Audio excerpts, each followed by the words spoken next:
안녕하세요. 장혜석입니다. 이번 시간은 황금알을 낳는 투자 비결, 노후 재테크는 생존을 위한 필수다. 노후 재테크 많이 듣고 계시죠? 예. 노후 재테크는 하고 계십니까? 이렇게 이제 물어보면, 야, 이거 먹고 살기도 힘든데 무슨 재테크냐, 노후. 이렇게 말씀하시는 분들 많죠. 제 주위에도 많이 있습니다. 가슴 아픈 일인데요. 지금 뭐 4, 5정, 5, 6도 시대 아닙니까? 45세가 정년이고 56세 회사 다니면 도둑놈이다 이런 얘기가 있죠. 평생 직장 이런 건 다 옛날 얘기죠, 이제. 예. 하지만 지금이 100세 시대입니다.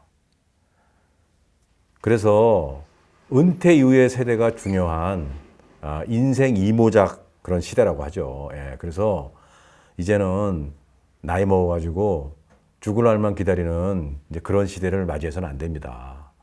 은퇴 후에 더 화려한 나의 삶을 더 보람있게 보낼 수 있는 그런 세대가 이제 온 거죠. 그래서 우리가 골든 실버 세대라는 말도 나오고, 그리고 황금 노후라는 말도 있어요. 여러분들이 지금 어떻게 재테크를 하느냐에 따라서 여러분들의 은퇴 후의 세대기 황금기가 될 수도 있고요.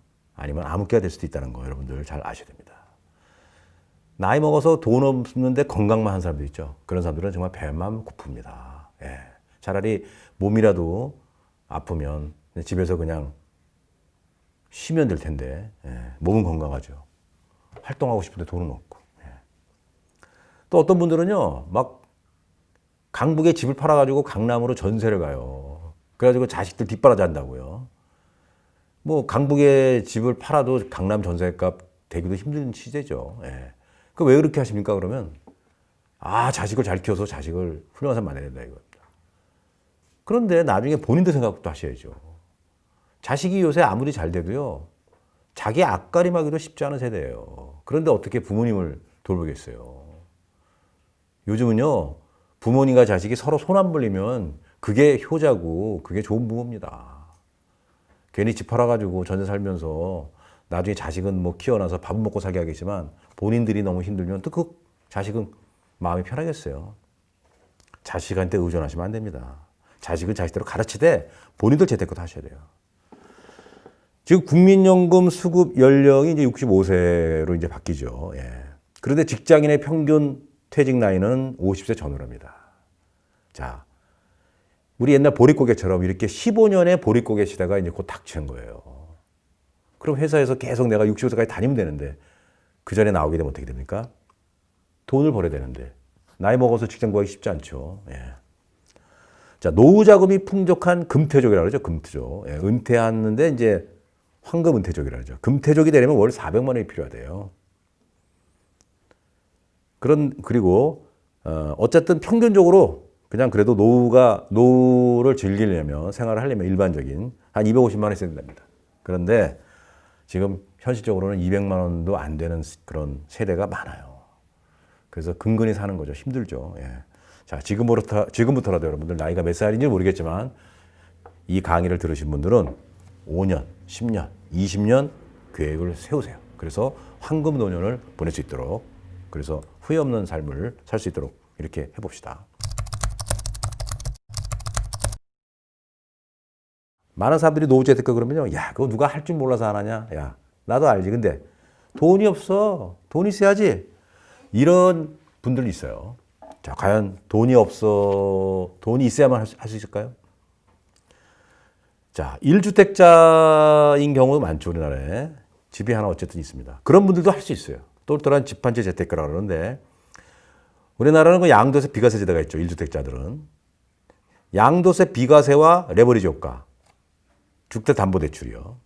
이거를 이용해서 갈아타기 전략을 구사하시는 거예요. 그래서 노도강에서 금간구, 그리고 마용성, 또 강남상구로 이렇게 점점 주택의 가치가 높은 곳으로 이동하면서 나중에 은퇴할 때 내가 집이 다만 한 채라도 10억짜리 사느냐, 20억짜리 사느냐, 아니면 5억짜리 사느냐에 다르죠. 그래서 나중에 나이 먹으면은 수입도 별로 없는데 뭐 20억짜리 아파트 살 필요 있습니까? 그거 팔고 좀 서울 외곽에 좀 싼 데로 이사 가서 아파트 하나 사시고 나머지 갖고 풍족하게 쓰시면 살면 되는 거예요. 그런데 나중에 뭐 3억짜리, 5억짜리 그런 집 하나밖에 없으면 그거 팔아서 뭐 하겠습니까? 예.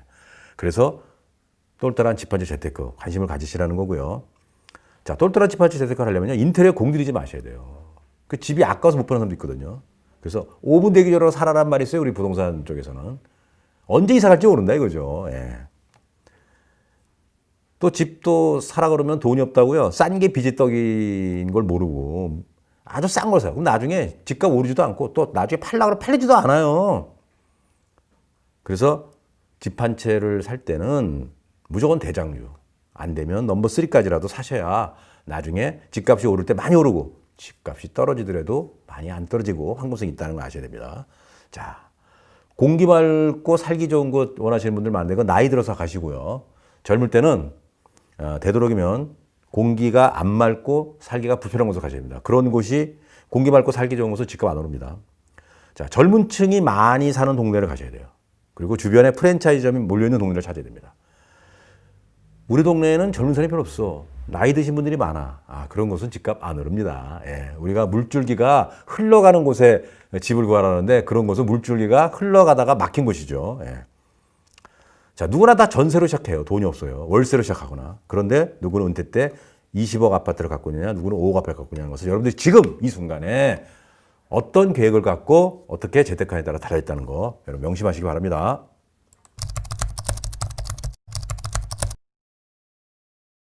자, 노후 재테크라는 게 뭐냐면 결국 현금 흐름 창출이라고 보시면 돼요. 제2의 월급 통장을 확보하는 거예요. 우리가 은퇴하게 되면 월급을 그동안 쭉 받아가지고 생활에 안정되게 살아왔는데 이제 월급을 못 받는 거죠.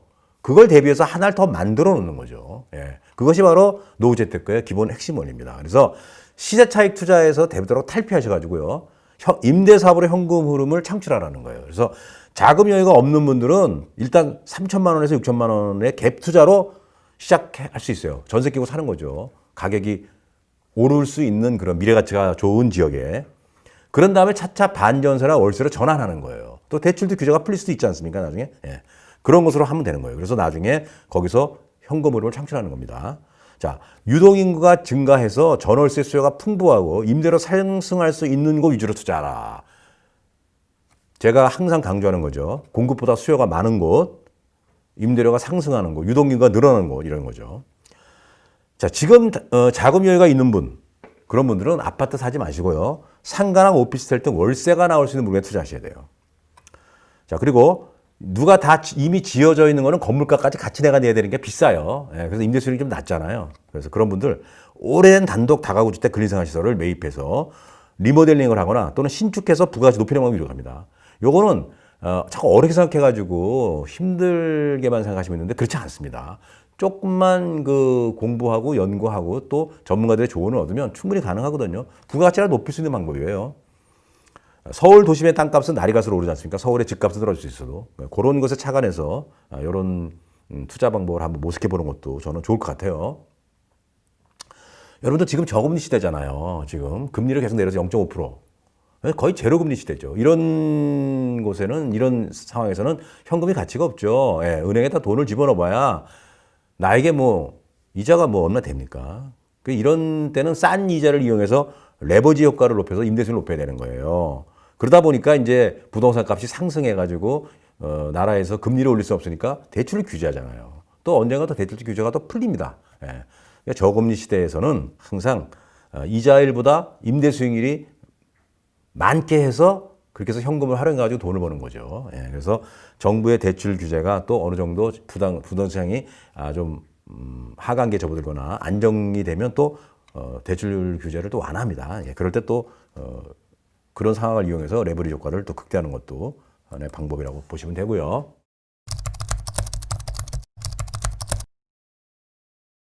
노후 재테크를 위한 현금 창출에서 투자할 때 유의할 사항이 있습니다. 자, 재개발, 재건축 인근 지역에 투자하실 때는요, 이주 수요에 따른 후광 효과를 얻을 수 있다. 예. 재개발, 재건축을 하면 이제 공사를 하잖아요. 그럼 거기 살던 사람들이 정든 동네에서 아주 멀리 떠나서 이사를 안 하거든요. 가까운 데로 오기 때문에 전월세 수요가 풍부해지죠. 예. 자, 유동인구가 늘어나는 곳 위주로 선점해야 됩니다. 반드시. 그래서 유동인구가 다 늘어난 다음에 가면 안 돼요. 그래서 서울의 도시계획이 앞으로 어떻게 변모되고 지하철 등 대중교통수단이 어떻게 확충되는지를 알아서 유동인구가 어디가 앞으로 늘어나겠다. 이거 미리 정보를 얻어가지고 선정하는 거죠. 자, 단독이나 다가구 주택이 많은 곳에는 이걸 사가지고 헐고 신축 빌라를 공급하는 업자들이 많아요. 그래서 신축 빌라 공급이 많을 거로 예상되는 것은 피해됩니다. 왜? 내가 그 신축 빌라나 오피스를 갭 투자를 했는데 자꾸 신규 수요가 들어오면은 제 물건이 자꾸 저거 이제 밀리잖아요. 우선순위에서. 예, 그런 거 아시고.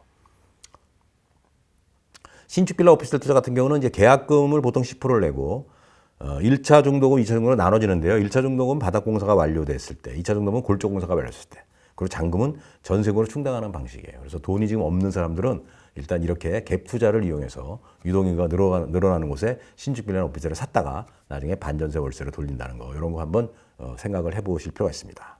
자, 요즘에는 말이죠. 집장수들이 천편일주로 짓던 곳에서 탈피해가지고요. 개성 있게 또 브랜드화하는 신축 빌라 오피스텔이 많아요. 그래서 이왕이면 조금 더 비싸더라도 제대로 잘 짓는 그런 신축 빌라 오피스텔을 사시는 게 좋습니다. 그렇게 해야지 나중에 임대료도 좀 더 받을 수 있고요. 또 임대 세입자를 구하기도 쉽습니다. 예, 여러분 지금이라고 해서 내가 가진 돈도 없고 또 먹고 사는 게 바쁘다 그래가지고 노후재테크로 외면하고 이러시면 나중에 정말 후회합니다. 예, 여러분들에게는 지금보다 더 나은 황금 같은 은퇴 이후의 세대가 있어요. 그것을 여러분들이 멋진 내 인생을 만들기 위해서는 지금 내가 어떻게 하느냐에 따라서 달라지는 겁니다. 예, 여러분들 지금 한번 계획을 한번 세워보시기 바랍니다. 예, 감사합니다.